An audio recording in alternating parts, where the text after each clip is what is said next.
अपना मुंह उठाकर लेकर जाते हैं इसरो के अंदर।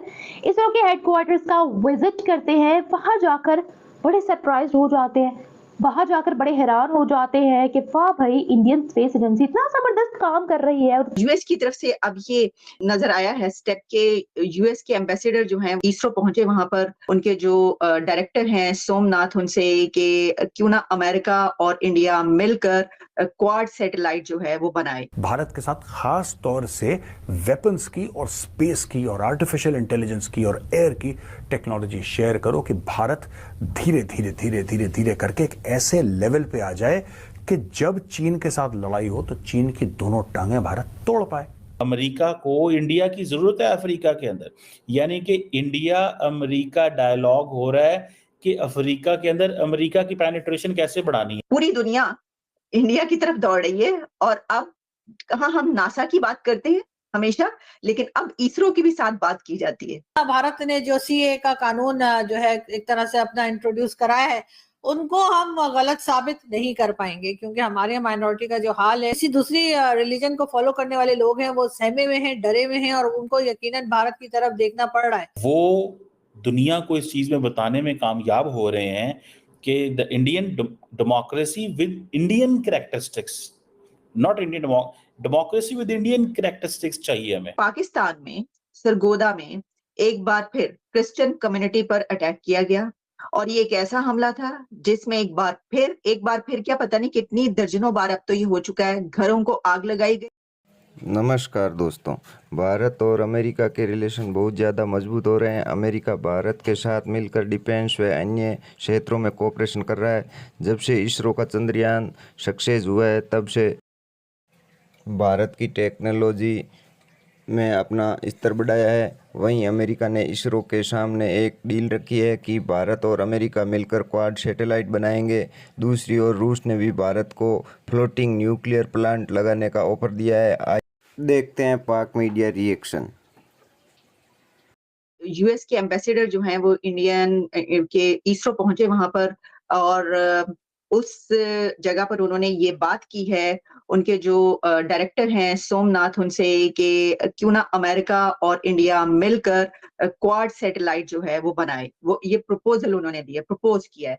आप ये कितनी बड़ी डेवलपमेंट देख रहे हैं, क्योंकि सर इसी के साथ एक चीज और भी कि अभी 2 दिन पहले ये खबर आई कि रशिया भी ये चाहता है कि इंडिया और रशिया मिलकर एक फ्लोटिंग न्यूक्लियर प्लांट बनाएं।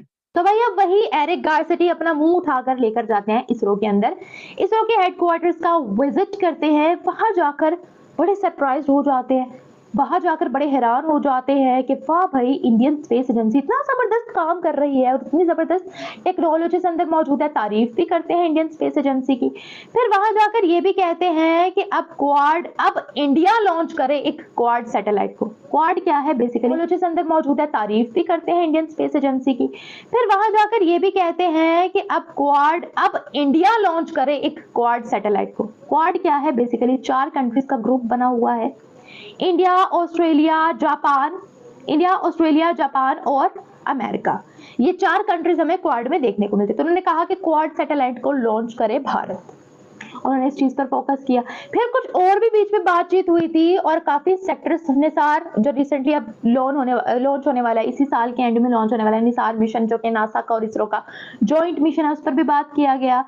इसरो की तरफ से लॉन्च की जाने वाली G20 सैटेलाइट के बारे में भी बताया गया रिसेंटली। मैं उसके बारे में भी आपको बता देती हूँ। रिसेंटली जो G20 की मीटिंग हुई थी, उसमें प्राइम मिनिस्टर मोदी ने कड़े अल्फाजों में उस मीटिंग के दौरान ही, उस मीटिंग को लीड करते हुए ही बोल दिया था कि क्लाइमेट चेंज को स्टडी करने के लिए, अपने एनवायरनमेंट को बचाने के लिए, इस पूरी दुनिया को बचाने के लिए हम लोग एक G20 सैटेलाइट को लॉन्च कर रहे हैं, इस प्रोजेक्ट को लॉन्च कर रहे हैं। और मुझे उम्मीद है, और मैं ये ख्वाहिश भी करता हूं कि आप तमाम की तमाम कंट्रीज जो इस वक्त इस मीटिंग के अंदर मौजूद है, आप सब इस मिशन में अपना अपना योगदान करेंगे, अपना अपना किरदार सरंजाम देंगे, और इस मिशन से जो भी डाटा आएगा वो हम आप सब कंट्रीज के साथ शेयर करेंगे, ताकि क्लाइमेट चेंज के बारे में स्टडी किया जाए, क्या क्या हैजर्ड्स आने वाले हैं, या क्या क्या दिक्कतें आने वाली है, या क्या क्या बड़ी बड़ी चीजें होने वाली है, उसके लिए पहले से ही मेजरमेंट्स की जा सके और इस पूरी दुनिया को प्रोटेक्ट किया जा सके। तो इस मिशन का भी चर्चा हुआ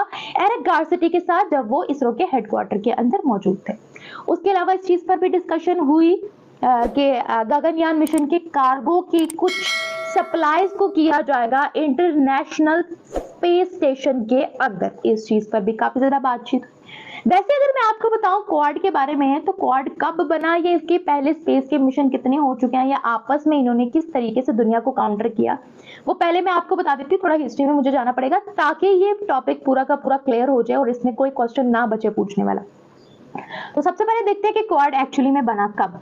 जब इंडियन ओशन के अंदर सुनामी आई थी 2004 के अंदर, तो तब 4 कंट्रीज इकट्ठी हो गई थी, यूएस, जापान, इंडिया और साथ ही साथ ऑस्ट्रेलिया।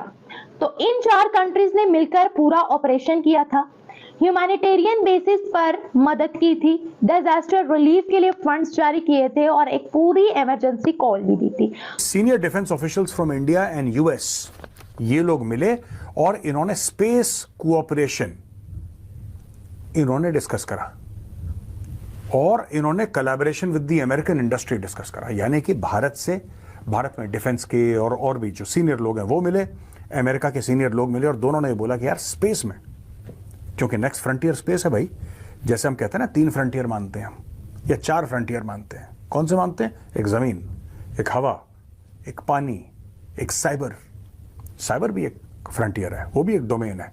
तो एक और डोमेन की बात चल रही है और वो डोमेन है स्पेस। और जैसे फ्रेंच एयरफोर्स है, फ्रांस की एयरफोर्स ने तो अपना नाम ही बदल दिया, French air and space force हो गई है।